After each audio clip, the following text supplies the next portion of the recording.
Hello friends, welcome back to my channel Lipi's daily entertainment. বন্ধুরা, নিশ্চয়ই সবাই খুব ভালো আছো।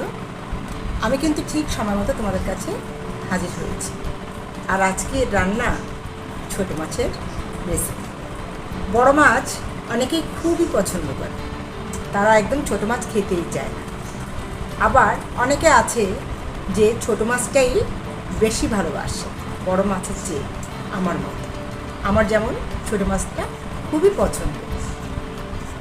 আর এই ছোটো মাছ যদি খুব সহজে খুব সুন্দর করে রান্না করা যায়, তাহলে আমার মনে হয় যে খেতে চায় না সেও গপাগপ করে খেয়ে নেবে।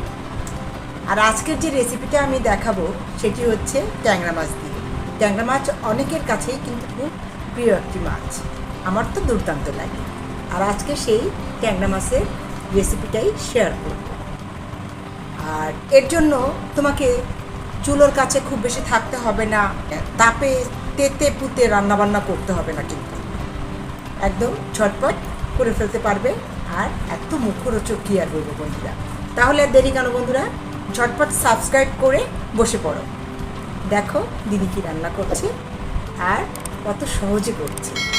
আর বাসায় অবশ্যই করে খাবে, খেয়ে জানাবে যে কতটা মজা।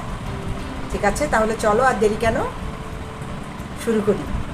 বন্ধুরা, রাতে রান্না নিয়ে চলে এসেছি। আজকে ছোটো মাছ রান্না করবো, ট্যাংরা মাছ। আর এটা আমি সাধারণত মাছ ভেজে রান্না করি, আজকে কিন্তু মাছ না ভেজেই রান্না করে দেখাবো। আমি দেখো তার জন্য সবজি নিয়েছি, আলু নিয়েছি এভাবে কেটে, কাঠকল নিয়েছি এভাবে কেটে, আর এখানে আছে চিচিঙ্গা, এরকম একটু চিকন করে কেটে নেওয়া। আর এর পাশে আছে পটল। 4 প্রকার সবজি নিয়েছি।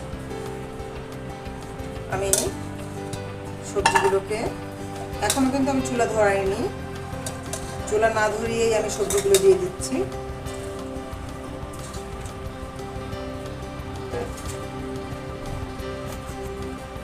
এবার দিয়ে দিব রসুন কুচি,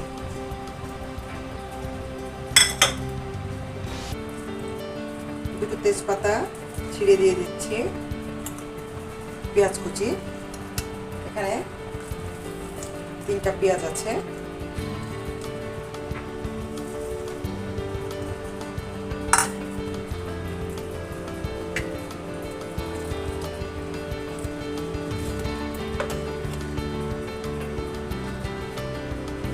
হলুদ দিয়ে দিচ্ছি, লবণ দিয়ে দিচ্ছি, আপাতত কম দিচ্ছি, পরে লাগলে আবার দেওয়া যাবে। এবার বন্ধুরা, আমি কিন্তু সরিষার তেল দিয়ে রান্না করব।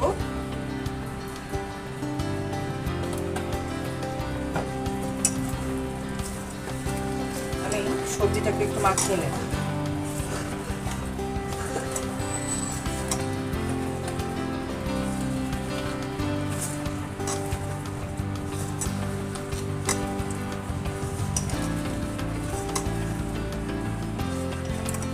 এবার দিয়ে দিচ্ছি জিরা বাটা,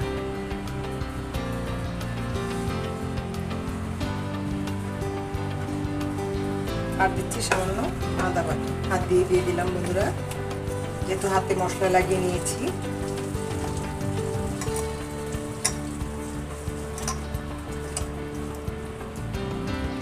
এবার ধুয়ে রাখা মাছগুলো দিয়ে দিচ্ছি।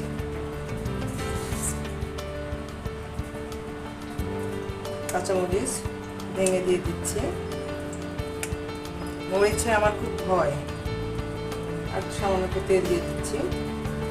মরিচে আমার খুব ভয়, ঝাল লেগে যাওয়ার ভয় আর কি। খেতেও যেমন ভয় পাই, সামান্য একটু হলুদ ছড়িয়ে দিচ্ছি। মাছটা সাদা সাদা লাগছে, মাছের উপর দিয়ে জাস্ট একটু এভাবে ছড়িয়ে দিয়ে দিচ্ছি। আর দিয়ে দিব ধনিয়া গুঁড়ো, এটা ওপর দিয়ে ছড়িয়ে দিচ্ছি আমি একটু হালকা করে, পরে মিক্স করে নিতে হবে, উল্টে পাল্টে দিতে হবে।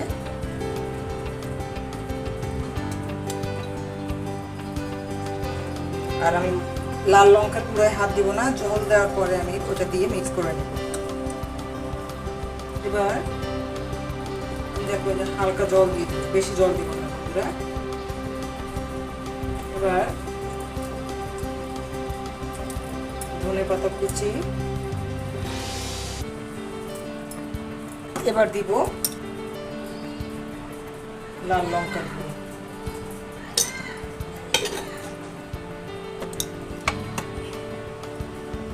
এবার কিন্তু আমি চুলোর জালটা ধরিয়ে দেব। উপর নিচ করে একটু সমস্ত মশলাগুলো মিশিয়ে দেব।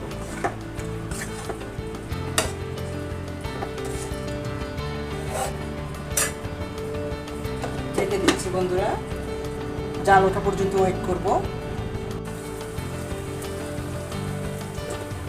আরো কিছুক্ষণ রান্না করে নেব। নাড়াচাড়া দিয়ে নিলাম। এরপরে সিদ্ধ হওয়া পর্যন্ত দেখব, সিদ্ধ হলে পরে আবার আসছি। ঢাকনাটা খুলে আবার একটু দেখে নিচ্ছি, মাঝে মাঝে দেখে নিতে হবে, কারণ নিচ থেকে যদি আবার লেগে যায় সেই ভয়টা থাকে। আর এদিকে আমিও দেখবো যে গলছে কিনা। যদি সবজিটা গলে যায় তাহলে মনে করতে হবে যে প্রায় হয়ে গেছে, আর ঢাকনা দেওয়ার প্রয়োজন নেই। হ্যাঁ বন্ধুরা, আলু গলে গেছে, তার মানে বাকি সবজিও গলে গেছে। আমি লবণটা একটু দেখে নিচ্ছি, হালকা একটু দিতে হবে।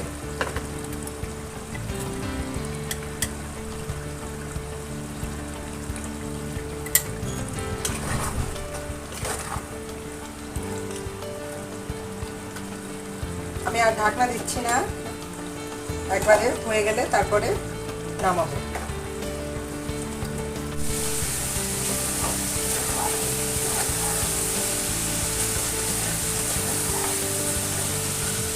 মিষ্টিতে লেগে যাচ্ছে বন্ধুরা, তার মানে ঝোলটাও শুকিয়ে গেছে, আর উপর থেকে একটু তেল তেল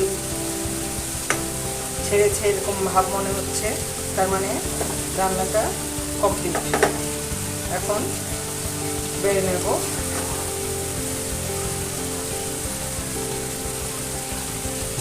আমি চুলার জাল বন্ধ করে দিয়েছি বন্ধুরা, এবার ঢেলে নেব।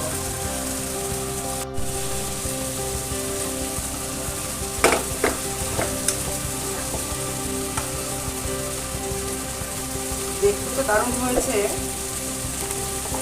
খেতে নিশ্চয়ই ভালোই হবে।